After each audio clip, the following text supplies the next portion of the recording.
আজ পর্যন্ত নন্দীগ্রাম নিয়ে কেউ এভাবে মুখ খোলেননি। একটা প্রতিরোধ ওঠাতে গেলে যে এক্সটেন্ট পর্যন্ত যেতে হয় সেই এক্সটেন্ট পর্যন্ত দরকার হলে যেতে হবে। That was the crux of the বিফিং। কর্তব্যরত আইপিএস অফিসার, তাকে অ্যান্টিসিপেটরি বেল নিতে হলো। ব্যক্তিগত জীবনে আমি মাংসাশীও নই, আমি পা দিয়ে পিঁপড়েও মারি না। খারাপ লাগা নেই? খারাপ তো, মানুষ মারা গেলেই কষ্ট হয়, সে তো হবে না। আইপিএস অফিসার সত্যজিৎ বন্দ্যোপাধ্যায় বাম আমলে তো চাকরি করেছেন, চাপ ছিল না?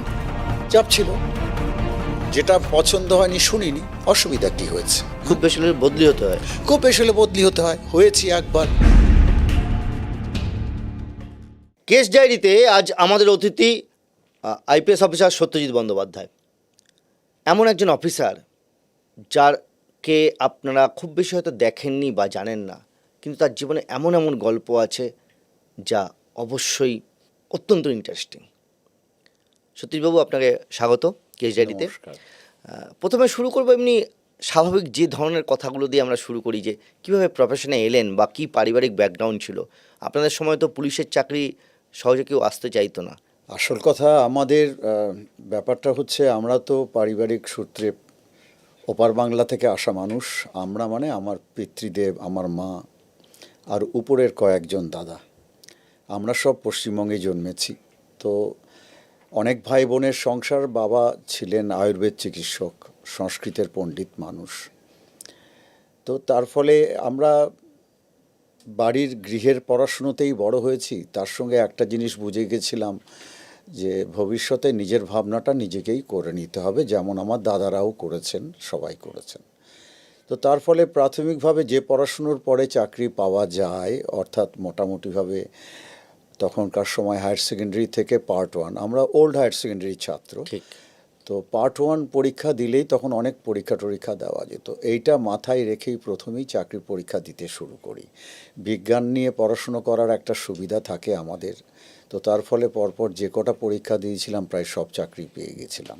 আচ্ছা। তো প্রথম চাকরি শুরু করেছিলাম, নিজেকে নিয়ে বেশি বড় ভাবনা তো ভেবে লাভ ছিল না, মডেস্টলি বড় হলে একটা অ্যাডভান্টেজ থাকে। তো আমি প্রথমে ক্লার্কশিপ পরীক্ষা দিই, প্রথমেই উত্তীর্ণ হই, সেটাতে জয়েন করলাম। পরেই পরীক্ষা দিয়েছিলাম ব্যাংকের চাকরিতে, সবাই দেয় আমিও দিয়েছিলাম, সেটাও ক্লারিক্যাল চাকরি পেয়ে গেলাম। তো যখন পাই তখন কোনটা ভালো চাকরি কোনটা মন্দ চাকরি তার থেকেও বড় কথা এই পরিবর্তনের একটা স্বাদ পাওয়া। তো ন্যাচারালি তখন ক্লার্কশিপ ছেড়ে দিয়ে, চাকরি ছেড়ে দিয়ে ব্যাংকে ঢুকলাম। ব্যাংকে থাকা, আর ওই সময়টাতে আবার মিসলেনিয়াস পরীক্ষা দিলাম, সেটাতেও পাশ করে গেলাম। কমার্শিয়াল ট্যাক্সে ঢুকে গেলাম। কমার্শিয়াল ট্যাক্সে ঢুকে বেশ কয়েকটা বছর চাকরি আমি করেছি। এর মধ্যে তো বিবাহ হলো।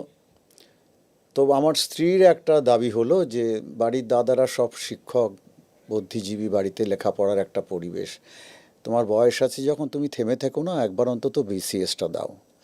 তা ডাব্লিউবিসিএসে বসে গেলাম। সেটাও সবকটাই অপশান দিয়েছিলাম, গ্রুপ এ গ্রুপ বি। তো গ্রুপ এতে উত্তীর্ণ হতে পারলাম না, গ্রুপ বি পেলাম, পুলিশ সার্ভিসে এসে গেলাম। এর মধ্যে 84-এ পরীক্ষা দিয়ে পাশ করি, 85-এর রেজাল্টটা বেরোয়, তার মধ্যে আমাদের মা গত হয়ে গেছেন। আমি জানি না মা থাকলে তার ছেলেকে তিনি অ্যালাউ করতেন কি না পুলিশের চাকরিতে? এটা নিয়ে আর ভেবে লাভ নেই। কিন্তু আমি চাকরিটা পাওয়ার পরে আর দ্বিতীয়বার ভাবিনি, আমি জয়েন করব ভেবে। তার মানে একেবারে স্বাভাবিক সাধারণ একটা পরিবার থেকে উঠে আসার যে ঘটনা, এবং সেখান থেকে আলটিমেটলি চাকরি জীবনে এসে আইপিএস হওয়ার গল্প। এই প্রথম জীবন শুরু করলেন, কিছু অভিজ্ঞতা, কোনো অভিজ্ঞতা এমন কিছু আছে যেটা অন্য রকম? প্রথম জীবন শুরু করি আমি মানে একেবারে আমাদের যা হয় আর কি, 1 বছর তো একাডেমি ট্রেনিং হয় ব্যারাকপুরে, তারপরে একটা ডিস্ট্রিক্ট প্রবেশন হয়, তখন আমাদের প্রবি ডিএসপি বলা হয়।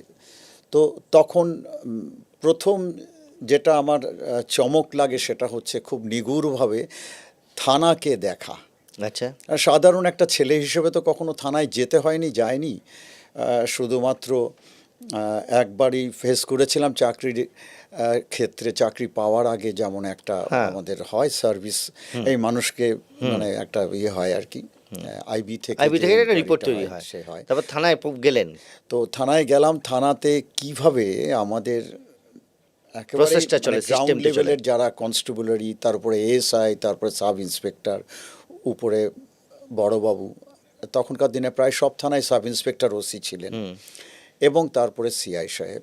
তো এই থানার কাজ কর্ম সেরেস্তা, আর আমি বলবো আমি খুব লাকি, কারণ খুব পুরনো একটা থানাকে আমার প্রফেশন হিসেবে আমি কাজ করেছি। আমার তখনকার এসপি আমার কাছে খুবই মানে শ্রদ্ধেয়, আমার প্রণম্য মানুষ। আর আজকে তিনি পৃথিবীতে নেই, সত্যেন্দ্র নারায়ণ পাল, এসএন পাল। তো তিনি আমাকে ইংলিশ বাজার থানায়, মালদার, ওখানে প্রবেশন করে পাঠিয়েছিলেন হাতে কলমে কাজ শেখার জন্য। তো সেই সময় সেখানকার ওসি এবং 2 এএসআই, তাদেরকে আমি কিছুতেই ভুলবো না। ওসির কাছ থেকে আমি শিখেছিলাম, তিনিও আজ পৃথিবীতে নেই, নারায়ণ সরকার তার নাম। তিনি একটা দুর্ঘটনায় মারা যান, কিন্তু লেখাপড়ায় খুব গুণী মানুষ ছিলেন, উত্তর বাংলার খুব নামকরা অফিসার, বহু ভালো ভালো থানায় কাজ করেছেন। তার কাছে আমি শিখেছিলাম the art of writing reports অনেকাংশেই, সেটা আমি ভীষণভাবে মনে রাখি, কৃতজ্ঞ চিত্রে স্মরণও করতে পারি। আর 2 এসআইয়ের সঙ্গে এএসআই, তাদের কাছে শিখেছিলাম কি করে ফিল্ডে কাজ করতে হয়, কি করে ক্রিমিনাল সোর্স মেনটেন করতে হয়, কি করে ল অ্যান্ড অর্ডার করতে হয়, রাত বিরতে বেরোনোর সময় কোন দিকটার ব্যাপারে একটু সতর্ক থাকতে হয়, কোন দিকটা বেশি নজর এই যে রাখতে হয়। এই যে আর্ট অফ রাইটিং বলছেন, যেটা এটা তো খুব ইম্পর্টেন্ট, কারণ ইদানিংকালে আমরা দেখি কোর্টে বারবার সমালোচিত হয় এই জায়গাটা, পুলিশ কেস ডায়েরি ঠিকমতো লেখা নেই, ইনভেস্টিগেশন ঠিকমতো হচ্ছে না। তো এই শেখার ক্ষেত্রে কোনো একটা অভাব অনুভব হচ্ছে এখনকার দিনে? এটা খুব বড় একটা ইস্যু। মোটামুটিভাবে আমি এটা ছোটোভাবে উত্তর দিই, বিশদে আলোচনা করতে গেলে নয় পরে আসা যাবে যদি সময় আমাদের থাকে। আমি শুধু এটাই বলবো যে পুলিশের চাকরিতে এতদিন চাকরি করে আমি একটা জিনিসই বুঝতে পেরেছি, যে নিরন্তর রিফ্রেশ করার দরকার, কিন্তু সেটা আমাদের সম্ভব হয় না এই নাকি কারণে, কাজের প্রেসারে এত রকম কাজ করতে হয়? লিমিটেড ম্যান পাওয়ারের কারণে। আপনি একজন অফিসার, ধরুন কনস্টেবল থেকে এএসআই হয়েছে, বা এএসআই থেকে পরবর্তীকালে অনেক বয়সকালে সাব ইন্সপেক্টর হয়েছে, কিংবা ডাইরেক্টলি রিক্রুটেড সাব ইন্সপেক্টরও, তার একমাত্র প্রি প্রমোশনাল যে ট্রেনিং হয়, তার আগে পর্যন্ত তার কোনো ট্রেনিং, কোনো রিফ্রেশার কোর্স করা যায় না, করানো যায় না। ব্যস্ততা এত বেশি থাকে, এনগেজমেন্ট এত বেশি থাকে, এত কমিটমেন্ট থাকে, যে এটা সম্ভব হয় না। তো তার ফলে তার মধ্যেও এদের নিরন্তর ওয়ার্কলোড বেড়েই চলেছে, ল অ্যান্ড অর্ডার বেড়ে চলেছে, ইনভেস্টিগেশনের লোড বেড়ে চলেছে। তো তার ফলে মানে কি তদন্ত, কি রিপোর্ট রাইটিং, এগুলি প্রত্যেকটিতে যতটুকু অনুশীলন এবং ধ্যান দেওয়ার দরকার সেটা তারা দিতে পারেন না। এক কথায় নিশ্চয়ই বলতে পারি যে বেশিরভাগ ক্ষেত্রেই, অনেক ক্ষেত্রে নিম্নমানের রিপোর্ট, নিম্নমানের ইনভেস্টিগেশন হয়, কিন্তু তার জন্য সেই ব্যক্তিকে সরাসরি তার দিকে আঙুল তুলে খুব লাভ হবে বলে আমার মনে হয় না। একটু যেন কোথাও একটু এটাকে নিয়ে ভাববার এবং সময় দেওয়ার একটা দরকার আছে। ঠিক, খুব স্বাভাবিকভাবে। এরপর কোথায় কোথায় গেলেন, মানে কতগুলো তো আমি জায়গায় ওখান থেকে তো আমি প্রবেশন পিরিয়ড শেষ হলো, গেলাম ব্যাটালিয়ানে, 4th ব্যাটালিয়ানে, কিন্তু শুরুতেই আমাকে এসডিপিও রায়গঞ্জের চার্জ নিতে বলা হলো, যেহেতু তখনকার এসডিপিও সাহেব তিনি একটি ট্রেনিংয়ে গেছিলেন, তিনি RR officer, directly recruited IPS officer. তো আমি প্রথম 3 মাস এসডিপিও রায়গঞ্জ হিসেবে কাজ করি, তারপরে অল্প কয়েক মাস কাজ করেছিলাম ব্যাটালিয়ানে। তারপরে এক অক্ষয় তৃতীয়ার দিন, সম্ভবত সেই দিনটাতে আবার রবি ঠাকুরের জন্মদিনও পড়েছিল, হয় সেদিনের ঘটনা বা তার আগের দিন রাতের ঘটনা, গঙ্গারামপুরে সেই বিখ্যাত ঘটনা যেখানে পুলিশ, আমাদের কনস্টেবল নিধন হয় নক্সালাইটদের হাতে। তো তার ফলে আমাকে রাতারাতি বালুরঘাট জেলা, অর্থাৎ তখনকার দিনের পশ্চিম দিনাজপুর, সেখানে আমাকে পাঠিয়ে দেওয়া হলো। ওখানে যিনি ডিএসপি ডিএনটি ছিলেন, আপনারা সবাই তাকে জানেন, আমার আগের ব্যাচের অফিসার, অত্যন্ত সফল তিনি কর্মজীবনে, দিলীপ ব্যানার্জি। তো দিলীপ দা ডিআইবির দায়িত্ব নিলেন, খুব গুরু দায়িত্ব তখন, আর আমাকে তার জায়গাতে ডিএসপি ডিএনটি হিসেবে জয়েন করতে বলা হলো।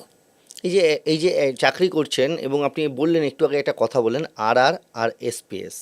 আরআর মানে রেগুলার রিক্রুট, যারা ইউপিএসসি দিয়ে সরাসরি আইপিএস হন, আর এসপিএস মানে যারা স্টেট পুলিশ সার্ভিস, মানে আপনাদের মতো যারা ডাব্লিউবিসিএস বা তার বি গ্রেডে, বিপিএস।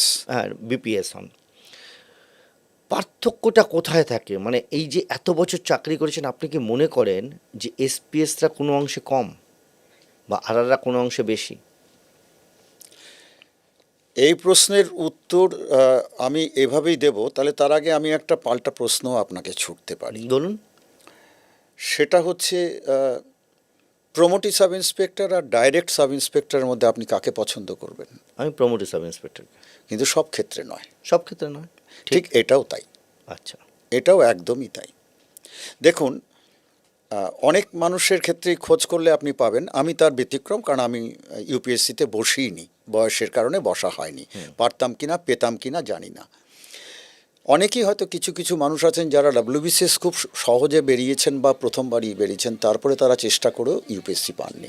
ওখানে কম্পিটিশনের ডোমেনটা কিন্তু অনেক বড়। ঠিক।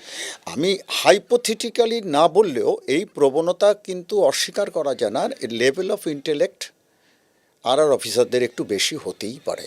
আচ্ছা। কারোর কম হলো সেটা অন্য কথা, বাই অ্যান্ড লার্জ এটা ভেবেই নেওয়া যেতে পারে। আবার উল্টো দিকে তো এটাও হতে পারে, এসপিএস এর কারো কারো লেভেল অফ ইন্টেলেকচুয়াল অনেক বেশি থাকতেই পারে। অনেকে আবার হয়তো আমি যাবই না ওই পরীক্ষা দিতে, এটা ভেবেও যাননি। না, এরকম ঘটনা তো ঘটেছে এখানকার যে প্রত্যেকটা রাজ্যের প্রত্যেকটা এলাকার আলাদা আলাদা করে তাদের সেই সংস্কৃতি, ঐতিহ্য, মাটি সবটাই আলাদা। এটা অনেক সময় আরআররা ঠিকমতো রিড করতে পারেন না বা মিশতে পারেন না বা ঢুকতে পারেন না, এরকম একটা সমস্যা তৈরি হয় না? দেখুন, এটার উত্তরও কিন্তু তাহলে প্রশ্নই আপনি করে ফেললেন কি এরকম যে আর অফিসারের কি দরকার। না, তো আমি বলি অত্যন্ত গুরুত্বপূর্ণ ব্যাপার, আর অফিসার ভীষণভাবে দরকার। অবশ্যই দরকার। ফেডারেল স্ট্রাকচার অফ দ্য কান্ট্রিতে এটা ভীষণ দরকার। না, আমি বলছি আপনি যে অনেক না, সময় তো এটা হয় আমি তো। আপনার প্রশ্নে আসছি। মনে করুন একজন তামিলিয়ান ব্যক্তি, বা মনে করুন একজন যিনি হরিয়ানাতে বড় হয়েছেন, তিনি কাডারে পেলেন ওয়েস্ট বেঙ্গল কাডার বা ওড়িশা কাডার, যেখানে ভাষার সঙ্গেও তার কোনো পরিচিতি নেই। ঠিক। তাকে আপনি যদি তার 30-32 বছর ধরে তাকে দেখেন, তাদের মধ্যে শতকরা 70-80 ভাগ কিন্তু এই বাংলাকে বা এই ওড়িশাকে তারা নিজের করে নিয়েছেন। যেমন করে বহু বাঙালি অন্য স্টেটে চাকরি করে সেই স্টেটেই কিন্তু প্রতিষ্ঠিত থেকে গেছেন, বাকি জীবন কাটিয়েও ফেলেছেন বা কাটাচ্ছেন। এইখানেই ভারতবর্ষ, বৈচিত্র্য এবং এটা অত্যন্ত গুরুত্বপূর্ণ। All India service is essential. আমি চাকরি করতে গিয়ে যা বুঝেছি, ভারতকে ইন্টিগ্রেট করে রাখার ক্ষেত্রে অপরিসীম গুরুত্ব, এর ফ্যান্টাস্টিক, তুলনা হয় না। খুব ভালো। এরপর চলে আসি, অন্যান্য জায়গায় গিয়েছেন, চাকরি করেছেন, রাজনৈতিক চাপ কতটা কি মনে হয়েছে আপনার বিভিন্ন সময়? রাজনৈতিক চাপ সব সময় থাকবে, আগামী দিনেও থাকবে। রাজনৈতিক চাপটা না থাকাটা একটা মানে ইউটোপিয়া আমার চোখে। আমি দল করি, আমি রাজনীতি করি, বিশেষ করে আমি যদি শাসক দলের কর্মী হই, নেতা হই, আমার মধ্যে একটা ভাবনাই থাকবে যে আমি একটু বাড়তি সুযোগ পাবো। এটা কথা না, এটার কথাটা মধ্যে হচ্ছে, অন্যায় কিছু আছে? হ্যাঁ, অন্যায় কিছু আছে? যিনি রাজনৈতিক ব্যক্তিত্ব তিনি অন্যায় খুঁজে পান না। না, আমি যদি এটা মনে করি যে শাসক দল অন্তত সে তো জনপ্রতিনিধিত্ব করছে অধিকাংশ মানুষের সমর্থন নিয়ে, তো সে তো একটু বাড়তি সুবিধা চাইতেই কিন্তু পারে। আমি যদি আমার জায়গাটাকে আমার মতো করে না রাখতে পারি, তাহলে আমিও বা মানুষের সেবা করব কি করে, এই ভাবনাটাও আমার মধ্যে আসতে পারে। আমি সোকল নিরপেক্ষতার নাম করে আমি যদি দেখি এমন একটা জিনিস যেটা আমার পার্টি ইন্টারেস্টের বিরুদ্ধে চলে যাচ্ছে, এটা আমার পক্ষে মানা কঠিন। তাহলে তার মাঝখানে আমাদের কাজ করতে হয়। আমাদেরকে কাজ করার মধ্যে সবচেয়ে বেশি দরকার হয় মনে হয় আমাদের বিবেকটাকে জাগ্রত রাখা। কতটা, টু হোয়াট এক্সটেন্ট আমি এখানে নিজে ছাড়বো বা কম্প্রোমাইজ করব, এটা আমার বিবেকের উপর নির্ভর করে, আমার অন্তরের নিরপেক্ষতার উপর নির্ভর বাম করে। আমলে তো চাকরি করেছেন, চাপ ছিল না? চাপ ছিল, যেটা পছন্দ হয়নি শুনিনি, অসুবিধা কি হয়েছে? খুব বদলি বেশি হতে হলে হয়েছে? কি হবে? খুব বেশি হলে বদলি হতে হয়। খুব বেশি হলে বদলি হতে হয়, হয়েছি একবার, এরকম ঘটনা ঘটেছে। আবার অনেক ক্ষেত্রে এমনও তো দেখেছি যে আমি চাপ সহ্য করেছি বলে এক জায়গা থেকে এটাও বলা হয়েছে, ঠিক আছে যা হয়েছে হয়েছে, আপনি আপনার কাজ করুন। কীরকম হয়েছিল, কী ঘটনা ঘটেছিল? সবচেয়ে বড় ঘটনা এরকম হয়েছিল, আমি যখন এসপি হুগলি ছিলাম। এসপি হুগলি আমার টেনিওর খুব কম, এই মানে 11 মাস 1 বছর এরকম, কতদিন থাকার বা কথা? আর একটু কম। কতদিন থাকার কথা? নর্মালি 1.5-2 বছরের আগে চেঞ্জ করা হয় না। Premature transfer. হ্যাঁ, এটাকে বলা যেতেই পারে প্রিম্যাচিওর ট্রান্সফার। কী হয়েছিল ঘটনা? তার কারণ হচ্ছে যে তখন মানে আমার এই শব্দটা ব্যবহার করা বিতর্ক এনে দেওয়া সেভাবে বলবো না, তবুও এটা স্বাভাবিক অবস্থা ছিল তখন। বিতর্ক নয়, যে সত্যি কথা তখন- বলছেন আপনি। তখন তখন মানে, সাহস দেখিয়েছেন, এখন একটু দেখুন। বাম দলের একটা ক্ষয়িষ্ণু ভাব তখন ছিল, আচ্ছা, তারা তখন মাস বেশ হারাচ্ছেন, কিন্তু তখন আরামবাগ সাব ডিভিশনের উপরে একটা জোর করে সেই জায়গাটাকে ছিনিয়ে নিজের কবজায় রাখার একটা চেষ্টা, দুর্বৃত্তায়নে মদত দেওয়া, তো এটা আমরা চাইনি, আমরা করিনি। আর আমি লাকি যে আমার অফিসাররাও আমার সাথে সাহস পেয়েছিল, হয়তো আমার কি আমার হয়েছিল প্রতি একটু ঘটনা আস্থা রাখতে বিস্তারিত বলুন পেরেছিল। না একটু, কি মানে কোনো দখল করা বা কোনো লোকজন মানে কি? হ্যাঁ, মানে দুর্বৃত্তায়ন এক কথায় মানেই তাই যে এলাকা দখল করব, এলাকা টেরোরাইজ করব, যাতে আমি আবার এসে বসতে পারি। ঘটনা হচ্ছে আমি রুলিং পার্টির লোক, অথচ আমাদেরই অনেক লোক গ্রাম ছাড়া হয়ে গেছে। আচ্ছা, তো আমাদের লোককে আমাদের গ্রামে ঢোকাতে হবে। আমার কথা হচ্ছে, তোমার লোক যদি গ্রামে এমনি ঢোকে সেক্ষেত্রে আমাদের দায়িত্ব থাকতে পারে, আমরা করতে পারি, কিন্তু তুমি জোর করে রাগারাগি করে মানে অশান্তি করে সশস্ত্র ঢুকবে। বাহিনী ঢুকছিল। হ্যাঁ, বাহিনী নিয়ে ঢুকবে বা করবে, কি কিন্তু হলো সেভাবে ঘটনা? ঢুকিয়েও তো লাভ হবে না। আমরা জানি যে বাহিনী তো আর পাহারা দেবে না, বা আমরা সেটা মানবও না। তো তাহলে যারা এসে ঢুকবেন তারা আবার তারা খেয়ে বেরিয়ে যেতে পারেন। এইভাবে সমাধান হয় না, ওটাকে পুলিশকে করতে হবে, পুলিশকেই দেখতে হবে কতটা করতে পারবে, সময় লাগবে, এছাড়া কোনো কোন উপায় নেই। সালের ঘটনাটা? এটা 10। 2010। তারপর কি করলেন ওখানে, মানে আপনি কি বললেন, মানে ওসির সঙ্গে, মানে ওসি কিভাবে সাপোর্ট করলো বা ওসিকে কি অর্ডার দিলেন আপনি এসপি হিসেবে? আমার ওসিদের একটাই কথা বলার ছিল যে ওয়ার্ক অ্যাজ পার ল, কোনো রকম পলিটিক্যাল প্রেশার নিজের দায়িত্বে তুমি যদি কিছু করো তাহলে তার দায়ভার তোমাকে নিতে হবে। কোনো ধরনের পলিটিক্যাল প্রেশার হলে আমাকে বলবে, আমার সিদ্ধান্তের ভিত্তিতে চলবে। গন্ডগোলটা কার সঙ্গে বাঁধলো, ব্যক্তি কোনো কোনো হ্যাঁ, ব্যক্তির- আজকে এভাবে নাম করে বলাটা হয়তো ঠিক নয়, যারা না, না, ঠিক আছে, যেটা যারা সত্যি সবাই সেটা সব বলছেন। কিছু আপনারাও জানবেন, মানুষও জানবেন। ওই সময় দর্দণ্ড প্রতাপ নেতা ছিলেন হুগলির, তিনি তখন অনিল- এমপিও ছিলেন। অনিল বাবু। তা যাই হোক, তো তার সঙ্গেই আমার মতভেদ হয়েছিল। কিরকম মতভেদ আপনাকে? মতভেদ, তিনি হয়তো এটাই চেয়েছিলেন যে ওখানে কিছু বাইরের মাসল পাওয়ার দিয়ে তার লোকেদের তিনি ফেরাবেন, রাখবেন। তো সেটা আমি তার সঙ্গে সহমত হইনি, এই হচ্ছে সোজা কথা। তারপরে একদিন সেরকমই একটা ঘটনা ঘটলো। কি ঘটলো? জোর করে কিছু লোক এলাকা রেড করার চেষ্টা করলো, সকালের ঘটনা। ওসি তখন আমাকে বলার পর আমি বললাম, তুমি চেস আউট করে দাও। মানে এবং মেরে তাড়িয়ে দাও? মারারও দরকার নেই, কিছু দরকার নেই, তুমি চেস তাড়া করো। করো, হ্যাঁ। তুমি চেস করো, ওরা যদি তোমাকে অ্যাসল্টে যায় তুমিও রিটালিয়েট করবে। ঠিক। পুলিশ তো রিটালিয়েটিভ, প্রোঅ্যাক্টিভও হয় ঠিকই, কিন্তু ল অ্যান্ড অর্ডারে অনেক সময় আমাদের একটু ধৈর্য ধরতে হয়, ঠিক। সেটাই সবচেয়ে বড় কথা। ঠিক। যতটা পারা যায় নিজের নার্ভকে ধরে রেখে। তা আমি তাকে তাই বলেছিলাম যে ইউ চেজ দেম, তাদেরকে এলাকা থেকে ছাড়াও। ওখানকার টেরেন আপনাদেরও জানা আছে, কখনো জল, কখনো জলা, কখনো ছোট নদী, কখনো খাল, তার মধ্যেই দৌড়চ্ছে, পুলিশও তাড়া করছে। আমার উপরে ফোন আসতে শুরু করলো, আপনার ওসিকে থামান। তাই আমি বললাম, আপনার লোক, ওদিককার লোক ঢুকেছে, কার লোক, কোথাকার লোক আমরা জানি না, কিন্তু বোঝাই যাচ্ছে ভালো উদ্দেশ্যে ঢোকেনি, এবং অ্যাপারেন্টলি মনে হচ্ছে তাদের হাতে অস্ত্রও আছে। তা পুলিশকে বলেছি তারা করে বার করে দিতে এলাকার লোক। আমি ভুল কী করেছি? বলছে না, বড় বিপদ হয়ে যাবে, এরম করলে কিন্তু দুপক্ষের গোলাগুলি চললে খুব ক্ষতি হয়ে যাবে। বললাম, গুলি চালালে তো গুলি আমরাও চালাবো, আপনারা যদি যোগাযোগ করতে পারেন ওই লোকটা আপনাদের কথা শুনলে তাদেরকে চলে যেতে বলুন, এর বেশি কিছু করার নেই, নাহলে আমরা তাড়া করে বার করে দেবো। তো ওই ঘটনায় আমার ওসির পায়ে গুলি লাগে। মানে ওরা গুলি করে দিল? এখন ওরা গুলি করলো, ওদের মধ্যে থেকে গুলি করলো, মোট কথা ওসি যেদিকে দৌড়চ্ছে তার বিপরীত দিক থেকে গুলি এসে দিকে তো আমাদের পুলিশ ছিল না। ঠিক। এই হলো সোজা কথা। তো ওসি তখন একটা নৌকোই ছিল, তার পায়ে গুলি লাগে। তার পাশে থাকা এএসআই, তা আমি বললাম যে তোমরা অন্তত ব্ল্যাঙ্ক ফায়ার করো যাতে ওরা চলে যায় এলাকা থেকে। একটা বড় ঘটনাই ঘটলো সেটা। তা আলটিমেটলি ওসিকে এসএসকেএমে শিফট করা হলো, সুস্থ হয়ে গেল। সে এখনও হয়তো চাকরিতে আছেন এসডিপিও হিসেবে বা রিটায়ারমেন্টের মুখে। তো এই ঘটনাটা খুব বাজে এই হয়েছে। দমটা দেখিয়েছিলেন? হ্যাঁ, দমটা দেখিয়েছিলেন? আমি দম বা না দম বলে আমার বিবেককে আমি রেখেছিলাম। আমি মনে করেছিলাম যে এই একবার এই রাস্তা খুলে ফেললে আমি সামলাতে পারবো না। আমি যদি একবার গুন্ডারা ঢুকবে এইটাকে যদি প্রতিহত না করতে পারি তাহলে আমি এসপিগিরি করতে পারবো না। কি হলো তারপরে? বলছেন সাপোর্ট পেলেন? সেই দিনের ঘটনাতে হ্যাঁ আমি একটা মরাল সাপোর্ট পেয়েছিলাম, দ্যাট ইজ ট্রু, এবং আমি কৃতজ্ঞ চিত্রে তাকেও স্মরণ করি এবং সেটা স্বীকারও করি। সেটা হচ্ছেন তখনকার মাননীয় মুখ্যমন্ত্রী। আমাকে ডাকা হলো যে তুমি এসো, রাইটার্সে এসো। মানে কমপ্লেন হয়েছে আপনার এগেইনস্টে? কমপ্লেন বা ঘটনা শুনবার জন্য। আমি কমপ্লেন ঠিক বলবো না, অথবা হতে পারে পলিটিক্যালি কমপ্লেন হতে পারে। প্রশাসনিক কমপ্লেন হওয়ার কোনো কারণ আছে বলে মনে হয় না, বা হয়েছে বলে মনে করি না। রাজনৈতিক হতে পারে। তো আমাকে ডাকা হলো, আমাকে এবং ডিএমকে ডাকা হলো। আমরা রাইটার্সে গেলাম, তখন রাইটার্স বিল্ডিংসই আমাদের মহাকরণ। তো সেখানে আমি বাইরে খানিকক্ষণ ওয়েট করার পরে মাননীয় মুখ্যমন্ত্রীর অফিস রুমে আমাকে ডাকা হলো। ডিজি সাহেব ছিলেন, তখনকার এডিজি সাহেব ছিলেন, এবং সম্ভবত তখনকার আইজি ল অ্যান্ড অর্ডারও আরেকজন সাহেব ছিলেন, তিনিও ছিলেন যদি আমি ভুল না বলি। তো ওখানে আমাকে বলতে বলা হলো ঘটনাটা কি হয়েছে।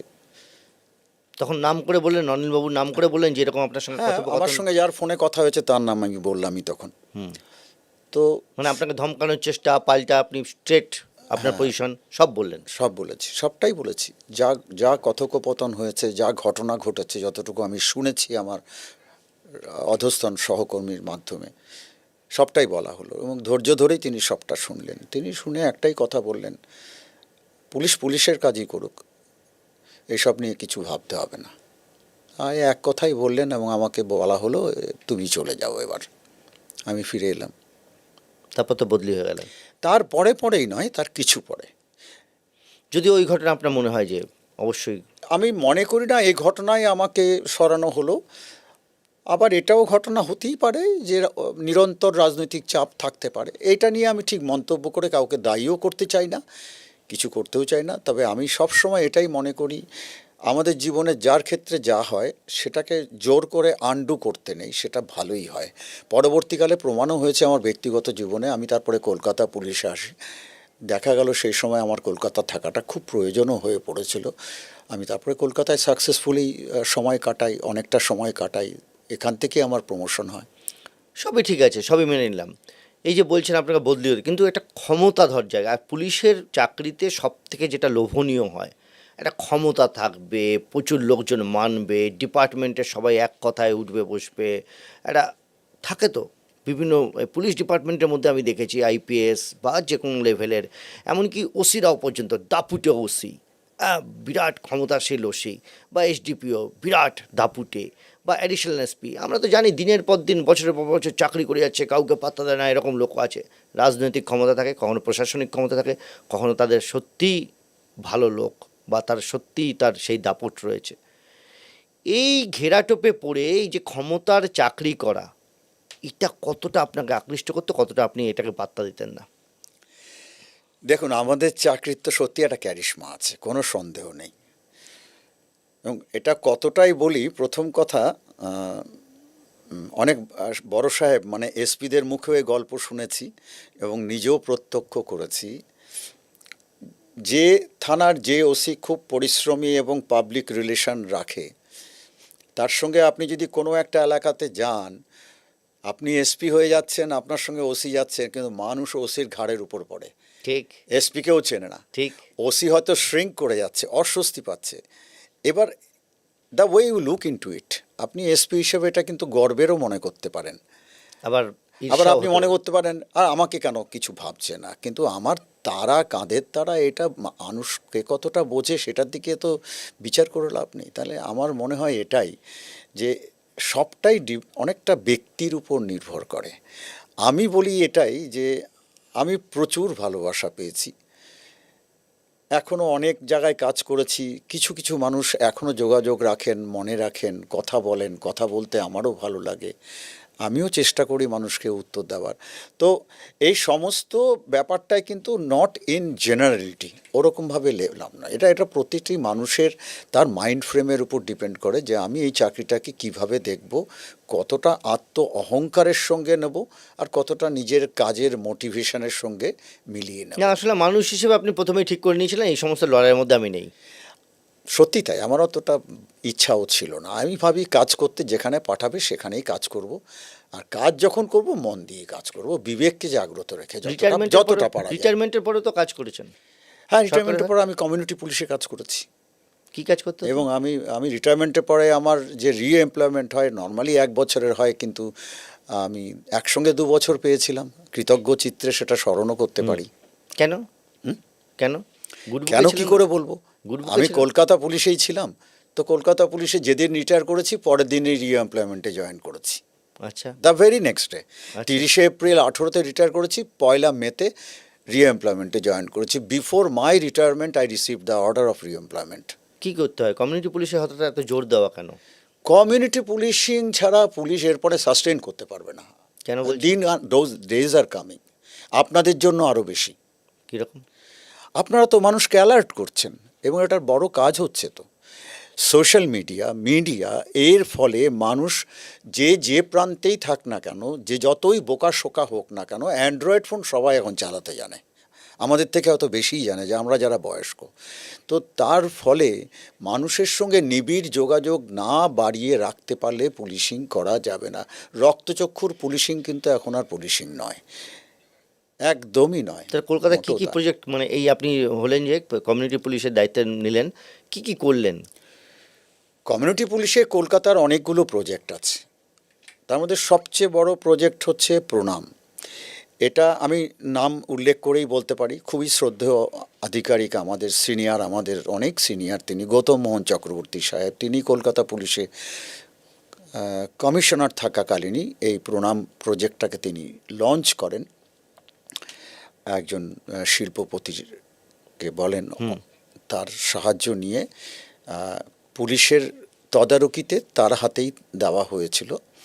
অর্থাৎ 65-র ঊর্ধ্বে মূলত কলকাতা শহরে যে সকল মানুষরা, মানে স্বামী স্ত্রী, তাদের দেখবার বিশেষত কেউ থাকেন না, ছেলে বা মেয়ে। এখনকার দিনের তো এটা গত 15-20 বছর ধরে ভীষণভাবেই মানে পরিলক্ষিত হচ্ছে, যে ছেলেমেয়েরা বেশিরভাগ বাইরে চলে যাচ্ছে। শুধু কলকাতা নয়, এখন শহরতলি তো বিভিন্ন জায়গায়, শহরতলি সল্টলেক তো। তো এখন বৃদ্ধাবাস হয়ে যাওয়ার একদম, অবস্থা। শহরতলি, বিশেষ করে নিউ টাউন, নিউ টাউন বা এরকম জায়গাতেই আরো বেশি। একদম আরো বেশি। কারণ মানে তো তাদের দেখভালের জন্য এই ধরনের একটা ব্যবস্থা, তাদের সঙ্গে নিবিড় যোগাযোগ রাখা, তাদেরকে সাহায্য করা। এবং মাঝে একটা উদ্দেশ্যে। একাকী বৃদ্ধা, তাদের ক্রাইমটাও বেড়ে যাচ্ছিল, মানে তাদের এগেনস্টে ক্রাইম, একদম সেটাকে কন্ট্রোল করার জন্য এই যে ব্যবস্থাটা খুব জরুরি। এটাও খুব দরকার ছিল, যে তাদের সঙ্গে নিয়মিত যোগাযোগ। তো এই প্রণাম একটা বড় প্রজেক্ট আছে। তারপরে এটা কি কোনো অ্যাপ বেসড একটা কোনো কিছু সিস্টেম? অ্যাপ বেসটা আমরা চেষ্টা করেছিলাম শুরু করার, আমি থাকতে পুরোটা হয়নি,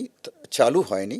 সেই অ্যাপটাই যেটা আমরা তৈরি করেছিলাম আমাদের সময় তৈরি হয়েছিল, সেটা পরবর্তীকালে আমি যতটুকু শুনেছি বা জেনেছি এটা চালু হয়েছে আরও মডিফাইড হয়ে, এবং সেটা খুবই ভালো হয়েছে এখন, খুব এফেক্টিভ হয়েছে। আচ্ছা, এটাই তো সমাজের একটা শ্রেণী ঢুকছে, ধরুন মধ্যবিত্ত, একটু উচ্চবিত্ত, বা একটু আরও একটু ধনী, সেই সমস্ত একেবারে প্রান্তিক মানুষরা কি এই অ্যাপটার মধ্যে ঢুকতে পারছে বা এই প্রোগ্রামের মেম্বার হতে পারছে?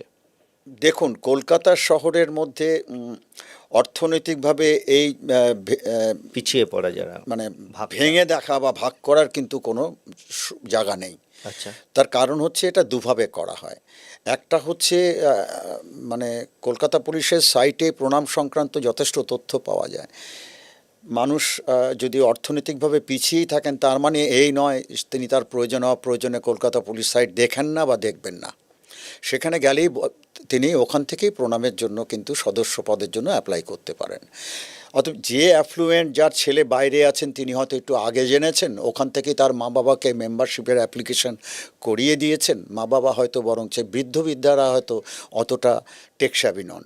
কিন্তু এমনিতে এক্ষেত্রে আমাদের থানা লেভেলেও অনেক সিভিক ভলেন্টিয়ার কাজ করে, প্রণামের সঙ্গে যুক্ত হয়ে কাজ করে। তারা বাড়ি বাড়িতে গিয়েও যে বাড়িতে এরকম মানুষ আছেন তাদেরকে আর আওতার মধ্যে নিয়ে আসেন।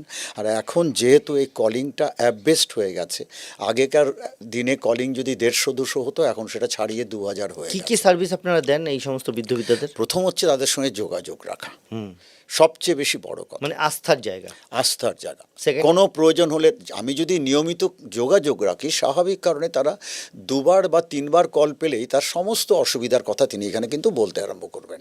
আচ্ছা। এই আস্থাটা তৈরি করাটাই প্রণামের সবচেয়ে বড় কাজ, মানে একটা সন্তান তথা অভিভাবকের মতো কাজ, এবং অসাধারণ একটা মহতি কাজ, কোনো মানে সন্দেহ এটা কি নেই। আপনার যে কোনো তার ধরুন বিপদে পড়লে তাকে হসপিটালে নিয়ে যাওয়া সব বা কাজ করা হতো, এবং এই বিশেষ করে কোভিডের সময় আমাদের ছেলেরা যা সার্ভিস দিয়েছে ওখানে অসাধারণ, মানে ওর তুলনা হয় না।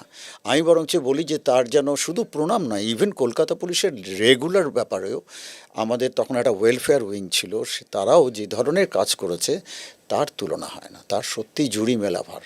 আপনার কি এর আগে কোনো এক্সপিরিয়েন্স ছিল এরকম কাজ এর আগে করেছেন কমিউনিটি ওয়ার্কের? অ্যাকচুয়ালি কমিউনিটি পুলিশিংয়ের ব্যাপারে প্রথম আগ্রহ কিন্তু তৈরি হয় যার হয়তো ইচ্ছা এবং তার হয়তো অপ্রত্যক্ষ সাহায্যও থাকতে পারে সে ব্যাপারে, যে কারণে আমি আসানসোলে অ্যাডিশনাল এসপি হয়ে জয়েন করি। আমি তাকে স্মরণও করতে পারি, তিনি সৌমেন মিত্র সাহেব আমাকে বলেছিলেন যে তুমি দুর্গাপুরে আছো, দুর্গাপুরে থাকছো কেন, অনেক বেশি কাজ করার জায়গা আছে আসানসোলে, তুমি আসানসোলে চলে যাও। তো আমি বললাম স্যার আমার তো পোস্টিং যেখানে হয় চলে যাই, হয়ে গেলে চলে যাব। সত্যি সত্যি 2.5-3 মাসের মধ্যে আমার দুর্গাপুর থেকে উঠে আসতে হলো। সেপ্টেম্বর 2004 আসানসোলে জয়েন করি। ওখানে আমি গিয়ে দেখি যে সোমেন মিত্র সাহেব প্রচুর কমিউনিটি বেসড কাজ করেছেন। তার মধ্যে সবচেয়ে উল্লেখ্য হচ্ছে দিশা বলে একটা এনজিও তৈরি করা হয়েছে, যে আপনার শুনে থাকবেন লছিপুর ঢল বলে একটা জায়গা আছে, যেটা ওই ইয়ে দিয়ে মানে বড়াকরের দিকে যাওয়ার সময় জিটি রোড ধরে, হ্যাঁ। One of the largest brothel in West Bengal, কেন ইন্ডিয়ার মধ্যেও। তো সেইখানে ওদের হেলথ এবং ওদের সন্তানরা যারা কিছুটা অবহেলায় বড় হওয়ার সম্ভাবনা খুব প্রকট থাকে, তাদের প্রাথমিক শিক্ষা দেওয়া, তাদের স্বাস্থ্য এবং মেয়েদেরকে স্বাস্থ্য সচেতন করা ইত্যাদি প্রভৃতি বহু কাজ ওখানে কিন্তু স্যার শুরু করেছিলেন। আমরা সেখানে কাজ করি, সেটাকে আমরা যখন জয়েন করি তখন স্যারের সঙ্গে আমার জয়েন করা প্রায় 10 বছরের তফাৎ, 8 থেকে 10 বছরের তফাৎ। তো কিছুটা হয়তো গতি একটু কমেছিল, তা আমরা সেটাকেই, আর কিছু না, তার গতিটাকে একটু বাড়াবার চেষ্টা করেছিলাম। ওখানে সবচেয়ে বড় কাজ হয়েছে, আমি এখানে আমার এক সহকর্মীকে উল্লেখ করতে পারি, যদি সে এখনও চাকরিতে আছে, তার নাম সাধন ব্যানার্জি। ও একদম পাগল আর কি, এই ধরনের কাজের পাগল, মানে সাধারণ মানুষের কাজ জন্য কাজ করে সাধন ব্যানার্জি, সাধারণ লোকের জন্য। তা ওইখানে তো ওখানে একটা সুবিধা আছে যে মানুষ খুব স্বতঃস্ফূর্ত সাহায্য করে এবং বিভিন্ন বাণিজ্যিক প্রতিষ্ঠানও সাহায্য করে। তো ওখানে এদের কিন্তু প্রাতকৃত্য বা এসবের জন্য খুব স্বাস্থ্যকর কোনো পরিস্থিতি ব্যবস্থা ছিল ছিল না। ওখানে দুটো জায়গাতে দুটো বড় এরকম ওই সুলভ শৌচালয়ের মতো করে দুটো বড় শৌচালয় করে দেওয়া হয়, খুব বড় কাজ হয়। প্রাথমিকভাবে মানুষ তো পরিবর্তন নিতে চায় না, ঠিক। তা তার ফলে সেই মাঠে ঘাটে চলে যাওয়ার প্রবণতা ছিল, তাও সেন্সিটাইজ করা হয়, কখনো বকাবকি করা হয়, একেবারে বাড়ির মেয়ে বাড়ির বোন এরকম ভেবে আমাদের সঙ্গে সম্পর্কটা এতটাই সহজ হয়ে ওখানে যায়। কি কোনো ট্রেনিং বা এই সমস্ত কোনো ব্যবস্থা করেননি? ট্রেনিং হ্যাঁ। না, এখানে ট্রেনিং নয়, এটা দেখে শেখা। হ্যাঁ। আমি বলবো না, এটা- আমি বলছি ওখানকার এই যে কমিউনিটি পুলিশিং এর জন্য ট্রেনিং এর ব্যবস্থা কিছু ও না, মানে ওটা বিভিন্ন- ওখানে অতটা হয়নি, যেটা আমরা কলকাতা পুলিশে করতে পেরেছিলাম। ভোকেশনাল ট্রেনিং ইয়াং ছেলে মেয়েদের দেওয়া, এটা কিন্তু আমরা এখানে খুব করেছি। এখানে দপ্তরটার নাম আমি রেডিলি বলতে পারছি না, মানে ওই যেটাতে মাননীয় মন্ত্রী সাধন পাণ্ডে সাহেব ছিলেন। ক্রেতা সুরক্ষা দপ্তর। হ্যাঁ হ্যাঁ, ক্রেতা সুরক্ষা দপ্তর, উনি আরেকটা ছিল, আরেকটা, হ্যাঁ। সেটা মানে ওই স্মল স্কেল ইন্ডাস্ট্রি বা ওরকম ব্যাপার। তো সে তাদের সঙ্গে কোলাবোরেশনের, মানে সরকার থেকে আমরা টাকা পেতাম, আর আমরা কিছু এনজিও যারা এই ভোকেশনাল ট্রেনিং, যেমন motor driving training, motor mechanic কারিগরি ট্রেনিং, শিক্ষা দপ্তরের। এই কারিগরি শিক্ষা দপ্তরের থেকে তাদের অর্থ সাহায্য নিয়ে আমাদের কমিউনিটি পুলিশিং বিভিন্ন এনজিওকে এনগেজ করে আমরা এই ট্রেনিংগুলি ইম্পার্ট করতাম। তাদের মধ্যে হাওড়া বেসড কয়েকজন এনজিও আছে, কলকাতার আছে, তার মধ্যে ভারত সেবাশ্রম সংঘ, পিআইএমটি বলে ওদের একটা অর্গানাইজেশন আছে, ওরাও করেন। কলকাতা পুলিশ এটাও কমিউনিটি পুলিশের একটা বড় দিক। এছাড়াও কলকাতা পুলিশের আর একটা বড় জিনিস পাঁচনন্দা সাহেব সিপি থাকাকালীন ইন্ট্রোডিউস করেছিলেন, এটা খুব বড়, এবং এটা ওই নারী সুরক্ষার উপরে আর কি, মেয়েদেরকে আত্মরক্ষা ট্রেনিং পাঠ দেওয়া, দেওয়া, মার্শাল আর্ট ট্রেনিং দেওয়া, এগুলি প্রত্যেকটা গার্লস স্কুলে, হাই স্কুলে আমরা কিন্তু ইন্ট্রোডিউস করেছিলাম, এবং এটা ওই সময় আমাদের সময়ে একটা ইন্টিগ্রেটেড বড় চেহারা পায় আর কি। এত কমিউনিটি পুলিশ করছেন, এত কিছু করছেন, তারপরেও হঠাৎ করে আপনার জীবনের সবথেকে গুরুত্বপূর্ণ মোড়, যেটা নিয়ে রাজ্যের পুলিশ মহলে অন্তত বিরাট আলোচনা হয়, নন্দীগ্রাম, কীভাবে পৌঁছলেন? প্রথমে কিন্তু মাথায় রাখতে হবে নন্দীগ্রাম এখনও সাবজুডিস, বিচারের অপেক্ষায় আমরাও বসে আছি, জীবদ্দশাতে কি হবে জানি না। তো এটা মাথায় রেখেই বলবো, এখানে আমি সব কিছু সরিয়ে সাধারণভাবে দু চারটে কথা বড়জোর বলতে পারি। প্রথম কথা, প্রথম কথা আমার জানা দরকার আপনি পৌঁছলেন কীভাবে, কারণ আপনি তো ওখানে পোস্টেড ছিলেন না। হ্যাঁ, তাহলে সেটাই বলি। আমি ওই জেলাতে আমি খুব অল্প একটা সময় কাজ করেছিলাম। ইউএন মিশন থেকে ফিরে আসার পরে নর্মালি আমাদের ব্যাটালিয়ান থেকেই পাঠানো হয়, ব্যাটালিয়ানে আমরা ফিরি। তো 8 ব্যাটালিয়ান থেকে ইউএন মিশনে চলে গেছিলাম, আবার ফিরে এসে 8 ব্যাটালিয়ান ব্যারাকপুরে জয়েন করি। 4-5 মাস থাকার পরেই আমাকে পোস্টিং করা হলো এসডিপিও হলদিয়া, কিন্তু ওটাই আমার ডিএসপি হিসেবে শেষ পোস্টিং। তার ফলে প্রমোশন পেলেই উঠে আসতে হয়েছে। ইট is not a premature posting, যেটা নিয়ে আপনি একটু আগ্রহী বেশি বা উৎসাহী বেশি, এটা প্রিম্যাচিওর নয়, এটা ইভেনচুয়াল। আমার প্রমোশন হয়েছে, তাই আমি দুর্গাপুর চলে গেলাম। তো আমি ওখানে অগাস্ট থেকে এপ্রিল এই কটা মাস ছিলাম, তাতেই যোগ করে ফেলুন 7.5 মাস 8 মাস। এইটুকুই আমার পূর্ব মেদিনীপুর জেলাকে দেখা। আর ওই চাকরি করতে করতে ওই সময় গিয়ে আমার মনে হয়েছিল যে ভারতের স্বাধীনতার ইতিহাসে তো এও ব্যতিক্রমী একটা জায়গা ছিল, যেমন চট্টগ্রাম ছিল। ঠিক, আমার অবশ্য পিতার জেলা চট্টগ্রাম, মাতারও তাই। তো মেদিনীপুর বিদ্রোহী জেলা, এটা স্বীকার করে নিতে হবে যে মেদিনীপুর সবাই ডানে গেলে বাঁয়ে যায়, সবাই বাঁয়ে গেলে ডানে যায়, অথবা ইচ্ছা হলো সোজা হাঁটলাম। এই যে এই রিডিংয়ের প্রশ্নেই তো আপনাকে জিজ্ঞাসা করেছিলাম যে এসপিএসরা অনেক বেশি এই রিডিংটা করতে পারে কিনা। এটা এসপিএস বলে না, এটা হয়তো একটা হচ্ছে বঙ্গ সন্তান, একটা বাঙালির ইতিহাস সম্বন্ধে বিন্দুমাত্র আগ্রহ থাকলেও জানা যায়, আপনি এভাবেও নিতে পারেন। একটা আরআর অফিসারের কদিন লাগে জানতে, যদি তার আগ্রহ থাকে তাড়াতাড়ি করে স্টেটটা জেনে নিই, তার ইন্টেলেকচুয়াল ফ্রেম তাকে ইনসিস্ট করতে পারে। ঠিক আছে, চলে আসি, তাহলে তিনি পুরো বাঙালি হয়ে গেলেন। আমি আবার ফিরবো, কিন্তু I respect the RR officers in that sense. হ্যাঁ, এটা ঘটনা যে ওদের মধ্যেও কি স্নবারি দেখেনি, অবশ্যই দেখেছি, কিন্তু আমি আবার এটাও দেখেছি যে তাদের নাম করে বলবেন একজন, না একদম বলতে পারি না, বলা উচিত না, কিন্তু আবার হয়তো দেখেছি তাদের মধ্যে কোথাও অনেক হয়তো একটু খাটত্ব আমাদের চোখে পড়ে, এইটুক বলতে পারি। তা নিজে দুর্বল হলেও হয়তো অনেক সময় সবলের অভিনয় করতে হয়, সেটা যেন না হয়। কিন্তু আমি এখনও বলছি আরআর যেমন ডাইরেক্ট সাব ইন্সপেক্টর। ঠিক, এটা চলে আসুন নন্দীগ্রাম। কেন ফিরে আসি তো নন্দীগ্রামে, আমি বলছি যেটা, এই যে বিদ্রোহী, যেটা আমি তখন হাওড়ার অ্যাডিশনাল এসপি। আপনি কথাটা কমিউনিটি পুলিশ থেকে এসেছিলেন, তা কমিউনিটি পুলিশের বড় ফ্রেমে কাজ করাটা অনেক পরে, কিন্তু তার আগে আমার হয়তো বুনিয়াদি শিক্ষা হয়েছিল সোমেন মিত্র সাহেবের কৃপায়।